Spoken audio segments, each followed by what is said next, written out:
What's up, everybody? Welcome into another episode of Profit Picks. If you are new, we do always start the show by being transparent. Yesterday, um, 1-0 day. I had the Valkyries. That was my 5% best bet, and they won outright. They tried to almost maybe give it away in the fourth quarter, but not really. I mean, it was a pretty easy winner for the whole game. Vino, hopefully you had a good day as well. How you doing today? I'm good, Skee. Good day for myself as well. 3-0 yesterday. The play we left here, the Indiana team total over. Again, to your point, can't trust a team that doesn't play defense. Man, they gave it up to Phoenix, but they scored enough, and that's the side we trusted. So Indiana team total got there, wound up on the sky. Skee, not full game though, first half. Either one would have been a winner, but Sky first half did cover. Lay 1.5, win by 7. And then in the late game, I was on Golden State as well, plus 2.5. And like you say, we were relatively good from about the mid-second quarter time on when they opened it up with a huge run. I was certainly afraid to text you at any point because I wanted to make sure they closed the deal. But they did. Played a good game. Almost went to the way we expected. Atlanta had a more difficult time with a good defense. Yeah, and Alicia Gray, she did go down in that game too, right? So Mhm. these teams are going to play again tomorrow. We'll get a chance to talk about that. Shout out to everybody in the chat. 3-0 day. That's lovely, Rob. So 3-0 and 1-0, and we were 17-3 before that, right? So 21-3. That's good math, Ski. That's good math. Yeah, it That's doesn't get seven much out of better than every eight. 7 out of every 8 is, I think it's around 87% or something like that. So that's pretty good. No, 78% probably, 79%. Had keep my this up. math I'll wrong. be I'll be doing them shows from Hawaii again very soon. Yeah. Island life. We like that. All right, let's get to some actionable info. Sparks and Tempo, that's the first game we have for today. Opened up as a pick 'em. I do see now -1.5. I'll call for Toronto. Total open 181. I think 180. Most shops have 180. We'll call that the consensus. For the Tempo, no Sykes, no Kiki Rice. For the Sparks, no Cam Brink, no Kelsey Plum. Kelsey Plum's going to be out for like 4 weeks, they said. Um, that's a lot of offense missing for both teams, really. So it's tough because it's still two defenses who can't stop anybody. I know you're missing some scoring, but it's still not a game where I feel comfortable betting under, even with that high total of 180. The defense is just so bad. I have to say, as far as the bigs, Sparks seem to have an advantage to me, and it should be a lot more points in the paint for them. That's what I would think. But the guard play, Marina Mabry could light it up. So maybe if you like the tempo, you just play her points, and maybe you choose one of the bigs to play as a prop. But it's tough for me. What do you think for this game, Vino? Yeah, I think it's interesting, Ski, that they open this at 181 for a total. No Kelsey Plum, who, as we know, has been playing at an MVP level, and it only goes down 1 point. To me, that's the most interesting part. It's showing you that, even the money that comes in early on WNBA games doesn't trust either defense with or without Kelsey Plum. Now, Brittany Sykes and Kiki Rice have been out for a while, maybe 3 games, I think, and Toronto still managed to score in those 3 games. Their game totals landed 204, 198, and 181. All 3 of those are over what they're asked to get to tonight.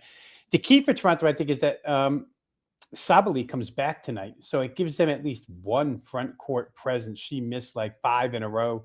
She'll be back in the lineup tonight. I often talk about Toronto being weak on the interior, like you just mentioned, and I don't know that her presence makes them solid.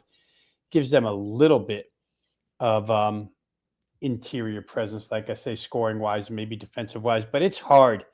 It's really hard, like you say, to play under in this ball game. LA is still loaded with scorers. It's just that Kelsey Plum has been so good this year. It's somewhat scary. There was a night where Kelsey Plum was out and the guards didn't shoot well. I don't know that that'll happen here because it's Toronto. So for me, it was a difficult game, but I could see playing the Toronto side in this game. Like I say, they've somehow managed to score 91, 101, and 87 without Brittany Sykes, without Kiki Rice, without Sabali for 3 games straight. So they'll probably score here. And outscoring the Sparks isn't the most difficult thing to do, at least when you're at home. So maybe I would look at Toronto, but I haven't played this game and I don't know that I will. Yeah, I don't think I am either. I think I'm out on this one. So we can move it on over. Guys in the chat says Skee and Rob, thank you, gentlemen, for last night. Did a 14 parlay together off your guys' information. You guys are the best. Keep up the good work. Love to hear that, Sox Nation. Appreciate you. Hopefully we can give out some more good information today. All right, so the next game is Wings and Aces. Opened up as -5, looks like 5.5. Total open 176, and we'll call it 178 right now. Dana Evans is game time. There will be no Janiah Barker or Kennedy Carter for the Aces. Alicia Clark is game time for the Wings. There will be no Odyssey Sims or Alana Smith. The Aces off of that loss in the last game, right? Usually, I mean, Becky didn't press them out this time, so it wasn't too bad. Too bad of a loss, I guess. But these teams have played a couple times this year. The Wings have won both times. I mean, is this one of those situations where the Wings are just a tough matchup for the Aces? I know the Wings are coming off of an overtime game. Are you maybe getting some, extra point spread value because of that? I don't know. What do you think here, Veno? Yeah, the first thing I'll say about this is this illness that Kennedy Carter has must be some illness because that can't be the reason why she's missing 6 games Right. in a row. It's got to be we just don't want you around, and we'll just call it illness. I mean, it's we're sick of you. Yeah, we're sick of you because, like I say, that's 6 games in a row, and they could always use the score. Any team could use her scoring. The last time they played was the 96-66. It was the only game that Las Vegas lost up until, what's going to be a championship game in the cup inside the conference. They won every other cup game. And that was the famous Becky slamming the clipboard game. She was not happy that night. Like I say, 96-66, nothing went right. Played a couple of good defensive games after that, but then I looked at the opposition and said to myself, well, it is Phoenix. It is Golden State who can have bad shooting nights. Came back against New York and gave up 87. To your point about it being possibly a bad matchup, Dallas has scored with relative ease against this team twice, 95 and 96. My initial reaction, Skee, was I want to play Las Vegas in maybe an angry mood from a 30-point loss. I don't think they take that lightly when somebody beats them by 30. And then to top it off with the New York loss the other night, kind of a double edge there.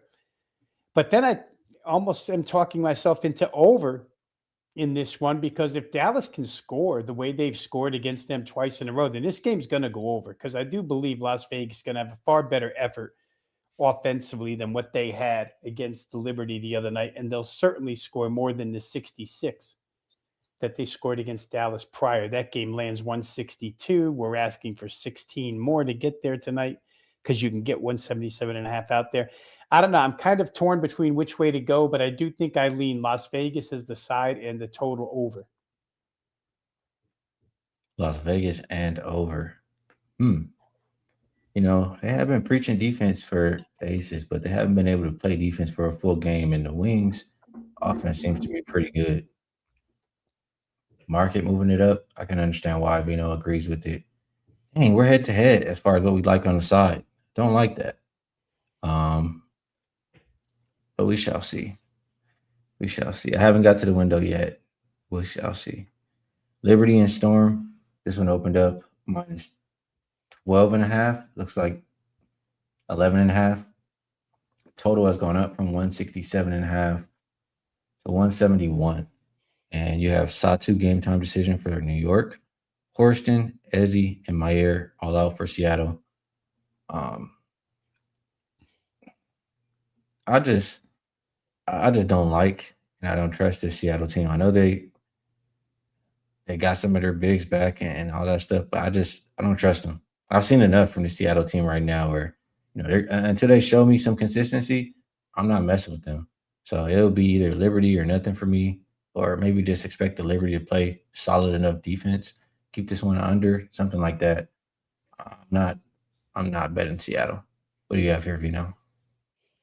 It's an interesting push upwards, Ski, in the total 167 up to one's like just going to be points scored in this game. I don't. Seattle's a funny team offensively. They just scored 110 against Dallas. 110 out of Seattle is kind of crazy. 110, 112. They lost. It was overtime, but you get the idea that even in regulation, Seattle scored big in that game. That was on the heels of only 73 against Phoenix, but then it's 89 against Portland, and it's only 72 against Golden State. So kind of a seesaw effect where their offense is concerned. I think when you look at it fundamentally, Seattle does have a couple of bigs that can go up against the New York bigs. That's for sure. And if Satu does not play, it kind of takes one away from New York. But still, fundamentally, New York is the far better team. The problem I have is to me, it's kind of a letdown here. I don't know. Again, I talked about this yesterday, Ski. I don't know how to gauge letdowns in the WNBA. If this were an NBA game, I think I would certainly be on the dog plus 12. However, the WNBA just doesn't work the same way as the NBA does. And New York, I don't know, the win off Las Vegas, it seemed to me in watching that game the other night that they put 100% maximum effort into that game. And they have that game upcoming. They even have a game in between. This one is a 12-point favorite on the road. I don't know how much they care. Their defense has at times lacked as well. Certainly going to walk in with a bullseye on their chest. Seattle's going to play hard, even though they're not the better team. It reminds me of sometimes when we do NBA and you're just like Wizards plus 15 and a half, hold your nose and just bet Wizards. And I almost feel like the Storm is in that category tonight. Just hold your nose and pray to lose by 9 or less. Again, I don't want to mislead anybody because I didn't bet it myself, but it's just my feeling towards this game that New York might, you know, have somewhat of less focus. Let's put it that way. Let's focus on this game than what they had the other night in a big win against Las Vegas. I could absolutely understand that. But I just man, it's tough. It's tough today. All right. That's the three games that we have for today. We will put up the usual couple promos we've been doing. The buy three, get three free comes out to 6 days for just $69. Like I said last time, if you're like, I want Rob. He went 3-0. Skee only went 1-0. Why would I want Skee? I'm gonna stick with Rob. You can get his 6 days for just $69. But if you say, hey, maybe 4-0 is better than 3-0, on both of us, you can get 2-for-1, 3-day all access for just $69. So a few different ways to get involved with everything Rob Veno and myself do. Vino, I'll give it back to you and ask, if there's anything else you'd like to promote, feel free. And if you have a best bet, we'd love to hear it. If you don't, it's okay. It's all good. Well, I just had to go to this old school Texas Instruments calculator, Ski, to make sure. I was right the first time and wrong when I corrected myself. 21-3 is 87.5% winning the last 11 days combined. So the latter offer that Ski just showed you guys, the combination of the two of us, that's where we're at. 87.5% winners, 21-3. That's, it's not a monster sample size, but it's a pretty good sample size. 24 plays, 21 winners. So you can take advantage of that. I'm not going to get bullied today, Ski. I haven't played. Yesterday we came on here and we said we liked the card and it proved to be good for us. Today we come on here and I'm just kind of, half and half on this card. I don't know.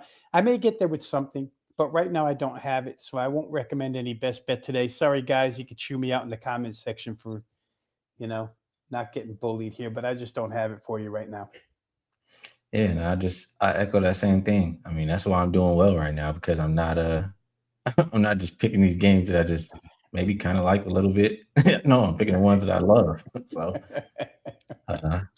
I'll keep looking. Maybe I'll start to love something later. But as of right now, I just can't recommend. So That will be the show. But we told you you can get involved and you'll get an alert as soon as we do have something that we love. But yeah, that's it for today. We'll be back again tomorrow. We have 3 more games to talk about. Best of luck, everybody, on all your action, and we'll catch you then.